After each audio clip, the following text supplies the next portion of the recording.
coba dengarkan, ini penting sekali untuk kita sama-sama simak dan sebar luaskan sebanyak-banyaknya biar paham para pendukung Anies. Bila nanti Anies tidak menjadi calon presiden, maka itu bukan ada yang menjegal atau bukan pihak eksternal yang menjegalnya, tetapi keributan di tubuh koalisi perubahan itu. Dan satu lagi, hati-hati dengan ucapan Surya Paloh, kutukan Surya Paloh. Dan kalian, wahai para kader Nasdem, cepatlah keluar dari sekarang, biar tidak mendapatkan kutukan seperti apa yang menjadi sumpah Surya Paloh. Ini menarik sekali. Satu kali lagi kita dengarkan sama-sama apa yang disampaikan oleh Jul Panlindan, salah satu pendiri Partai Nasdem. Saudara, menurut saya semakin jauh santai di pinggir jalan ya. Sebagai calon presiden, dan AHY pun, Demokrat pun sudah hambar ya. Udah hubungannya udah susah lagi ya. Udah susah kan. Orang kan lebih bagus tadinya kita ribut terus kita berkawan itu lebih mudah. Kalau kita berkawan ribut susah. Jadi hambar, mau gabung lagi, aduh hambar. Ternyata diksi dijegalnya Anies itu bukan dari luar, tapi dari internal Partai Nasdem sendiri. Karena kita bisa menganalikan begitu kan. Artinya kegagalan, kalau memang betul Anies gagal di deklarasi, kan ternyata kalau dari ini bersumber dari perilaku dan konflik yang ada di ini kan semuanya ada problem ya. Misalnya mereka melihat survei Anies terus turun ya, kalau nggak salah Kompas terakhir 19, ada juga yang mengatakan 16. Itu kan terus menurun. Nah tentu kan partai-partai ini kan berpikir bahwa ini bagaimana kalau menurun terus? Apakah kita bertahan tetap mendukung Anies? Nah tentu ada kan yang mau masing-masing mau exit ya. Tapi ketika mau exit itu berpikir, wah konstituen kita gimana? Problem eksternal, kita bukan bicara internal aja, problem eksternal juga ada ya. Misalnya terus terang saja para pendukung Anies ini sangat gembira ketika Nasdem yang dianggap tadinya berseberangan tapi mencolonkan Anies gitu loh. Nah sehingga yang tadi berseberangan masuk kan, jadi simpatik kepada Nasdem. Ini bukan bicara soal mereka akan pilih Nasdem, tapi tidak berseberangan lagi dengan Nasdem. Soal pilihan itu soal lain, tapi mereka akan pilih Anies kan gitu. Nah seandainya tiba-tiba Nasdem menarik diri duluan tanpa alasan, tidak mendukung Anies, pasti ini marah. Marahnya ke siapa? Ke Nasdem. Oleh itu Nasdem tunggu dulu deh. Saling nunggu, nggak ada yang mau terbuka. Jangan kita dulu nih kalau mau ninggalin, walaupun surveinya rendah. Kita sabar-sabar dulu. Ya kan? PKS juga. Nih PKS ini total konstituennya saya yakin ini 100% ini Anies. 100%. 100% udah nggak ada lagi. Asumsi lah ya ini ya. Karena ya kita kan, kenapa kita bilang 100%? Kita kan bicara dari segi warna politiknya. Ya kan? Tidak bicara person per person, tapi warna politiknya kan dengan Anies dengan PKS ini kan sesuai. Ya, oleh karena itu konstituen itu pasti. Nah, yang nggak setuju dengan Anies kan sudah juga keluar misalnya ke Partai Gelora kan gitu. Nah, tinggal udah tersaring ya. Tersaring sekarang tinggal di PKS. Ini dengan Anies ini klop banget gitu. Nah, kalau PKS juga dari diri duluan untuk tidak mendukung Anies, problem juga ada. Ditinggal sama konstituen. Tidak ditinggal oleh konstituen, tapi pengurusnya dikuyo-kuyo ini sama kader ini. Kena getahnya. Elektabilitasnya terganggu. Apa istilahnya, minta munas luar biasa lah, segala macam ya kan, bahaya buat PKS. Nah, begitu yang juga paling tidak berisiko Demokrat. Nah, Ya? Demokrat ini resikonya kecil kalau dia exit. Ya kan, karena ya dia kan boleh irisan konstituennya nggak terlalu ini sama Anies. Nggak sama Anies biasa-biasa aja. Ya nasionalis lah. Mereka lebih loyal kepada SBY-nya, AHY-nya, atau kepada Demokratnya daripada kepada persoalan Aniesnya gitu. Jadi biasa-biasa aja. Jadi ini koalisi 3 partai Masing-masing mau pingin exit semua, tapi saling tunggu. Iya, gitu. nggak mau kena getahnya. Makanya yang paling berani terbuka kan Demokrat. Dengan mengatakan ingin akan mengevaluasi dukungan kepada Anies jika karena ada kepentingan, karena kalau cawapresnya bukan AHY kan. Iya, dan bisa jadi Nasdem ini, bisa jadi asumsi kita misalnya, asumsi saya, Nasdem sengaja memposisikan kondisi status quo seperti ini ya biar Demokrat kabur dan dia tetap nggak mencalonkan Anies tapi dia nggak disalahkan kan Iya. seperti itu. Karena nggak mungkin cukup kan thresholdnya. Tapi nasib Partai Nasdem nih, Bang Zulfan masih setiap hari masih menyisakan waktu untuk mendoakan Partai Nasdem kan? Ya sebagai pendiri kan. Saya kalau Ini mendoakan situasi. kalau mendoakan partai enggak, tapi mendoakan kawan-kawan di sana Oh, gitu. sehat, sukses, Biar apa? Ya mudah rezeki, sehat, sukses. Oh amin. Biar nggak kena kutuk Pak.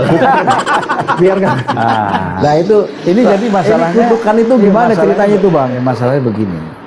Jadi satu kesalahan besar yang dilakukan oleh Surya Paloh ketika dia mengatakan, ya Tuhan kutuklah kami. Wih di jalur langit ini ngeri. Nah, kan, Kita geser dulu kalau jalur langit ngeri kita. Ya kan, berilah kami kesempatan untuk memimpin negeri ini. Bila kami tidak konsekuen, maka kutuklah kami. Terus dia rubah, kutuklah aku gitu. Nah, jadi ini bahaya. Kalau Surya Paloh menggunakan kata-kata kami dalam kutukan ini, bukan hanya dirinya, kami yang ada di dalam seluruh partai Nasdem ini bisa kena kutuk. Ya kan? Makanya Nah. Bang Dula beruntung dong ya. Ya.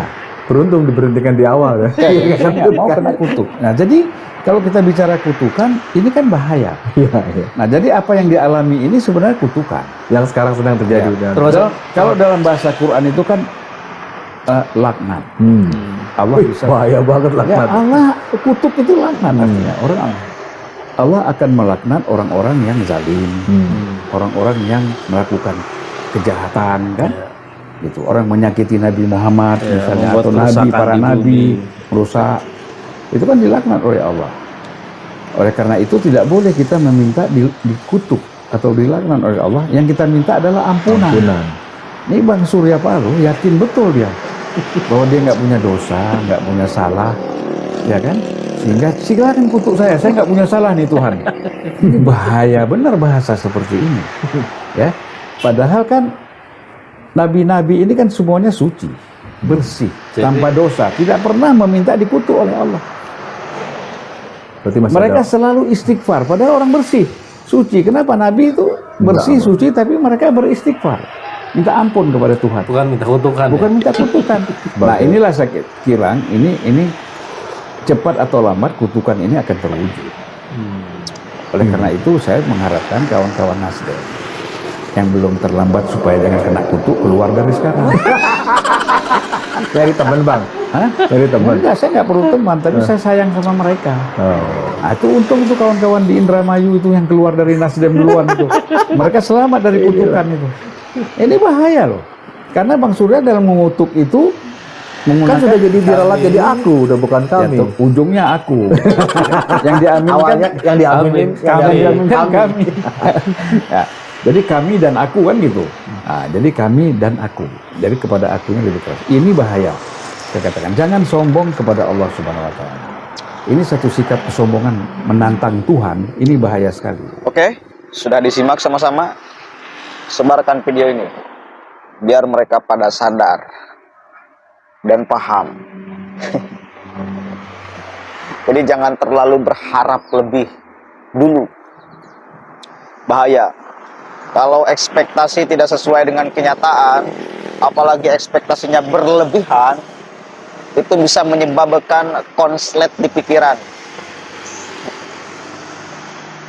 Sekali lagi, kalau ekspektasi tidak sesuai dengan kenyataan, apalagi ekspektasinya berlebihan, maka bisa error kepada pikiran.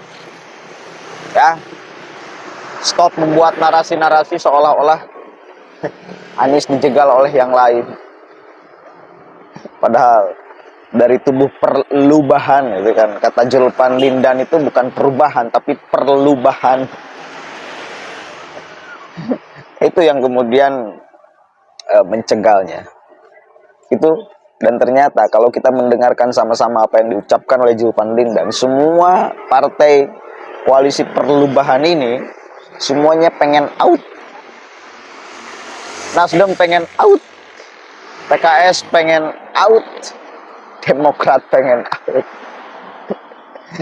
Cuma PKS beresiko terhadap konstituennya, begitupun sama Nasdem. yang pendukung Anies sudah terlalu berharap lebih kepada Partai Nasdem. Kalau meninggalkan duluan, bahaya nanti. Takut dia partainya nggak dipilih. Wes lah. Sebarkan ini ya, biar mereka paham dan sadar dan tidak memframing busuk berlebihan, mencegal segala macam. Seolah-olah orang itu kemudian takut menghadapi Anies. Enggak ada yang takut menghadapi Anies. Nggak ada yang takut. Siapa yang nggak takut? Nggak ada. Ganjar nggak takut saya kira. Prabowo nggak takut saya kira. Cuma yang pendukung Anies, buzzer-buzzer Anies menyampaikan terus-menerus menyampaikan bahwa lawan-lawan Anies takut dengan Anies. Nah, itu supaya membuat pede aja mereka ya, dengan kerapuhan mereka sendiri sebetulnya. Assalamualaikum warahmatullahi wabarakatuh.